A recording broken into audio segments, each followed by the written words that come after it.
안녕하십니까? 비익조 국어 강사 최동민입니다. 자, 이번 시간에는 우리가 문장 성분 중에서 바로 주성분 중에 주어, 목적어, 보어의 개념이랑 특징을 선생님이랑 같이 한번 정리해 보도록 하겠습니다.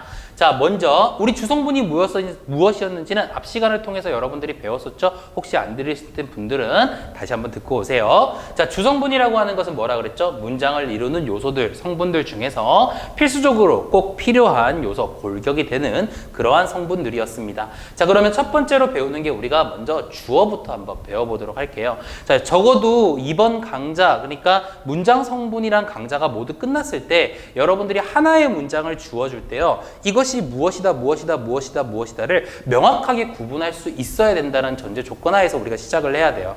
그것이 완벽하게 된다면 이번 강좌는 여러분들한테 큰 도움이 되었다는 거고요. 그리고 여러분들은 문법 실력이 그만큼 향상되었다는 겁니다. 자, 그러기 위해서는 우리가 하나씩 배우고 있는 개념과 특징을 명확하게 알고 있어야지만 구분을 잘 해낼 수가 있겠죠. 먼저 주어의 개념과 특징을 먼저 알아보도록 하겠습니다. 자, 주어의 개념입니다. 문장에서 동작 또는 상태나 성질, 우리가 품사에서도 배웠지만 이 동작이라고 하는 것은 동사가 되겠죠. 그 다음에 상태나 성질을 나타내는 걸 뭐라고 합니까? 형용사라고 합니다. 사실은 문장 성분 내에서 동작이나 상태, 성질을 나타내주는 애들을 서술어라고 얘기를 하는데요. 그 서술어에 바로 무엇을 나타내는 녀석입니까? 그렇죠. 주체를 나타내는 그러한 문장 성분이 되겠습니다. 무슨 얘기인지 아시겠죠? 예를 들어 볼까요? 나는 밥을 먹는다 했어요. 자, 먹는다라고 하는 말은 바로 동작을 나타내는 동사에 해당이 되면서 문장 성분으로는 서술어가 되겠죠. 그러면 먹고 있는 게 누구냐? 이 주체가 누구냐를 따져보면은 나는이라고 하는 말이니까 나라고 하는 사람이 바로 뭐가 된다? 주어가 된다. 이렇게 여러분들이 구분하시면 되겠습니다. 자, 중요한 거는 주어가 가지고 있는 특징을 알아두면은 주어를 좀 더 쉽게 우리가 찾아낼 수 있는데요. 먼저 특징 첫 번째로 보면은 체언이나 체언 구시를 하는 구나 절에, 자, 요게 포인트입니다. 바로 뭐냐? 주격조사를 통해서 우리가 찾을 수가 있다라고 하는 거죠. 그러면 주격조사, 주어를 나타내는 조사인 주격조사는 어떤 애들이 있느냐? 이, 가, 깨서 높임 표현이죠. 이 세 가지가 대표적인 주격조사가 될 수 있다라고 하는 겁니다. 자, 우리 예를 한번 들어볼까요? 자, 여기 보겠습니다. 철수가 도서관에 가고 없는데, 자, 가고 없는 사람이 바로 누구냐라고 하면 철수가 되겠죠. 그러면 철수가 바로 이 문장의 주어가 되는 거고요. 아니나 다를까 그 뒤에 보니까 뭐가 붙어 있습니까? 그렇죠. 주격조사 가가 붙어 있습니다. 이해하셨죠? 어려운 거 아니죠, 그죠? 그러니까 이가 깨서가 붙어 있으면 일단 얘는 뭐라고 의심을 해봐야 된다? 주어가 아닐까라고 의심을 해보는 게 중요하겠죠. 자, 그 다음에 높임 표현 깨서를 사용하는 사례도 한번 보도록 할게요. 자, 선생님께서는 이라고 돼 있는데요. 이때 깨서가 바로 뭐가 되는 겁니까? 그렇죠. 주격조사가 되고요. 요거는 뭐가 되죠? 우리가 품사에서도 배웠습니다. 는은 주격조사 아니고요. 자, 뭐라고 했습니까, 선생님이? 보조사라고 이야기를 했습니다. 그렇죠. 그래서 선생님께서는 주격조사 뒤에 보조사가 결합이 되었죠. 도서관에 가고 안 계신데, 자, 안 계시는 사람이 누굽니까? 그렇죠. 선생님이 된단 말이에요. 그럼 선생님이 주어가 된다. 이렇게 우리가 보실 수가 있다라고 하는 거네요. 자, 주어에서 가장 중요한 거예요. 주격조사 바로 뭐가 있다? 이, 가, 깨서가 있다. 머릿속에 인지하셨나요? 좋아요. 그러면 두 번째 특징을 한번 보도록 하겠습니다. 자, 두 번째 특징은요. 자, 주격조사는 생략이 가능합니다. 세이밋에서 생략을 하고 쓸 수 있다는 것과 그 다음에 보조사로 대체가 가능하다는 겁니다. 자, 어떤 경우가 있을까요? 자, 예를 들어 볼게요. 철수 도서관에 가고 없는데, 자, 위에 있는 문장에서 선생님이 주격조사를 한번 빼봤습니다. 그래도 문장이 어때요? 맞아요. 성립이 됩니다. 그런 것처럼 철수 뒤에 가를 꼭 붙이지 않고 철수만 사용하더라도 문장의 의미에 크게 변화가 없죠. 그렇지? 그런데 만약에 이렇게 주격조사가 생략이 된 경우에 이게 주어인지 아닌지를 판단하기 위해서는 첫 번째 방법은 가고 없는데의 주체를 찾으면 되는 거죠. 그렇죠? 이게 가장 좋은 방법이긴 하지만 혹시 이것까지도 잘 모르겠다 싶으면은 가고 없는데 여기 신경 쓰지 말고 여기 뒤에 뭐를 붙여보면 되겠습니까? 그렇죠. 생략되어 있는 주격조사를 붙여보는 거예요. 되셨어요? 철수, 주어인가? 아닌가? 어쨌든 철수가 도서관에 가고 없는데 괜찮아요. 그렇죠. 그러면 바로 주격조사가 생략되어 있는 바로 주어 부분이다. 이렇게 볼 수도 있고요. 그 다음에 철수도라고 하는 지금 뭐가 붙어 있습니까? 그렇죠. 보조사가 붙어 있습니다. 이 철수도 그러면 보조사가 붙어 있는 이 부분이 주어인지 아닌지 역시 알아보기 위해선 생략이 된 거에는 넣어보면 되는 거지만 이 보조사가 붙어 있는 경우에는 보조사를 뭘로 바꿔보면 된다? 주격조사로 바꿔보면 된다라고 하는 겁니다. 그래서 철수가 도서관에 가고 없는데 해도 그렇죠. 문장이 성립되기 때문에 이 부분을 우리는 뭐라고 이야기할 수 있습니까? 주어라고 이야기를 할 수가 있다라고 하는 거죠. 자, 여러분들 선생님이 이제 주어를 문장 내에서 찾아내는 방법 그리고 주어의 개념과 특징에 대해서 알려줬는데요. 자, 머릿속으로 잘 이해하셨나요? 주어는 서술어 동작이나 상태 손질의 주체가 나타내는 거고요. 주어를 찾는 가장 좋은 방법은 이가 깨서를 붙여보는 방법이 가장 좋다라고 하는 거 선생님이 알려줬어요. 얘네가 붙어있는 것들. 그리고 주격조사는 생략할 수도 있고 보조사로 바꿀 수도 있기 때문에 만약에 생략이 돼 있거나 보조사로 바꾼 경우에는 생략된 경우에는 넣어보면 되고요. 주격조사를. 그 다음에 보조사가 된 경우에는 지금 이것처럼 도라고 하는 말을 가로 바꾸듯이 주격조사로 바꿔보면 된다라고 하는 거 우리가 다시 한번 정리해 봤습니다. 자, 그러면 이번엔 주성분의 두 번째인 목적어를 한번 보도록 할게요. 자, 목적어의 개념 먼저 보겠습니다. 서술어, 아까 우리가 동작이나 상태, 성질을 나타내는 것들을 서술어라고 얘기했는데요. 서술어의 동작 이해가 되셨나요? 자, 상태는 아닙니다. 상태나 성질은 해당 사항이 없어요. 다시 말하면 동사에만 결합합니다. 그래서 우리가 앞서에도 품사를 할 때도 한번 배워봤는데요. 목적어가 붙어있는 서술어들은 대부분이 다 목적어를 필요로 하는 동사인 타동사에 해당이 한다는 걸 다시 한번 인지시켜주고요. 서술어의 동작 대상이 되는 그러한 문장 성분입니다.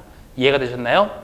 그러면 목적어를 찾는 방법은 어떤 대상이 동작이 되지? 라고 판단을 하셔도 좋고요. 또 주어처럼 뭐가 있다? 목적격 조사가 있습니다. 그게 바로 뭐냐? 을를 사용한다라고 하는 거죠. 그래서 이게 목적어인지 아닌지를 판단하기 위해선 그렇죠. 을을 붙여보면은 이게 을이 붙어 있는 것들은 바로 목적어에 해당이 된다라고 하는 거죠. 자, 여기 한번 볼까요? 또 하나 더 특징이 있는데 아까 주격조사에서도 마찬가지지만 목적격조사도 생략이 될 수 있고요. 보조사가 붙을 수도 있습니다.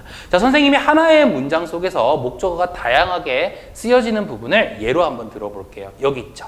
나는 과일을 좋아해 또는 나는 과일 좋아해 나는 과일도 좋아해. 자, 어때요? 문장이 모두 성립이 되죠. 자, 첫 번째 경우에는 을이 붙어있기 때문에 이것이 목적어인지 알 것 같아요.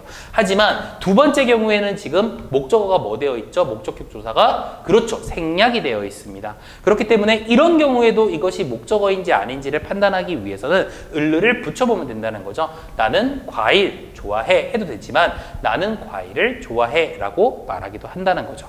그 다음에 보조사가 붙어있는 경우도 역시 마찬가지다 라고 볼 수가 있겠죠. 보조사를 뭘로 바꿔보면 됩니까? 목적격 조사로 바꿔본 다음에 여러분들이 문장이 성립하는지 그렇지 않은지 판단을 내려보면 쉽게 목적어를 확인할 수가 있습니다. 자, 목적어에서 중요한 거 대상이 되는 거니까 무엇의 대상이죠? 동작의 대상이 되는 겁니다. 그래서 타동사만 해당이 된다라고 하는 걸 다시 한번 인지시켜주고요. 목적격 조사를 찾는 방법도 역시 마찬가지로 주격조사와 마찬가지로 을을 사용해서 만들어낸다라고 하는 거. 그래서 을이 붙어있는 조사가 있으면 걔는 목적어가 된다. 이렇게 여러분들이 판단을 내리시면 될 것 같아요.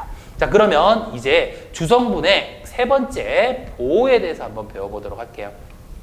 자, 보어는 여러분들이 이제 좀 헷갈리는 것이 요소가 좀 있기 때문에 설명을 잘 들으셔야 되는데요. 먼저 일단 보어는요. 보어를 찾는 가장 첫 번째 조건이 이겁니다. 뭐냐면 서술어 되다 아니다가 필수적으로 요구하는 문장 성분인데 그중에 주어가 아닌 거예요. 그러니까 서술어 되다 아니다 앞에 오는 녀석이 바로 보어라고 볼 수 있다라고 하는 거죠. 이해가 되셨나요? 자, 보어를 찾아야 된다. 보어가 어디 있느냐라고 했을 때는 되다 아니다라는 서술어에 뭐야 합니까? 주목하면 됩니다. 얘네가 쓰였으면 걔가 보어가 될 확률이 굉장히 높아요. 보어의 특징에도 아까 앞에서 주격조사 그 다음에 목적격조사 붙는 것처럼 복격조사가 붙어 있어요. 근데 복격조사가 이가를 사용합니다. 뭐랑 똑같죠? 주격조사 이가랑 동일하죠. 그러면 선생님 어떻게 이것이 조사만 보고 복격조사인지 주격조사인지를 구분할 수 있을까요? 물어봤을 때 이 부분에 주목을 하시면 된다는 거죠. 되다 아니다 앞에 왔는데 뭐가 됐다? 이가가 붙어있다 라고 한다면 걔는 보어예요. 되다 아니다 위치가 어디? 바로 앞에. 근데 단어가 왔는데 이가가 붙어있다 그러면 걔는 보어가 됩니다. 이해가 되셨나요?